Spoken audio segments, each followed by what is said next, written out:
सुलेमान बिन यसार रहमहुल्लाह मशहूर मुहद्दिस गुजरे हैं। एक मर्तबा हज के सफर पर रवाना हुए तो जंगल में एक जगह पर पड़ाव डाला। उनके साथी किसी काम के लिए शहर गए तो वो अपने खेमे में अकेले थे।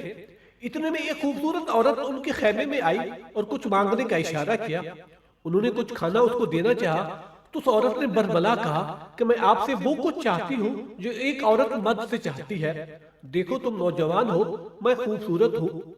हजरत सुलेमान बिन यसार रहमहुल्लाह ने ये सुना तो समझ गए कि शैतान ने मेरी उम्र भर की मेहनत जाय करने के लिए इस औरत को भेजा है। वो खौफे खुदा से ज़ारो कतार रोने लगे। इतना रोए कि वह औरत शर्मिंदा होकर वापस चली गई। सुलेमान बिन यसार रहमहुल्लाह ने अल्लाह ताला का शुक्र अदा किया कि मुसीबत से जान छूटी। रात को सोए तो हजरत यूसुफ अलैहिस्सलाम की ख्वाब में ज़ियारत हुई। हजरत यूसुफ अलैहिस्सलाम ने फरमाया, मुबारक हो, तुमने वली होकर वो काम कर दिखाया जो एक नबी ने किया था।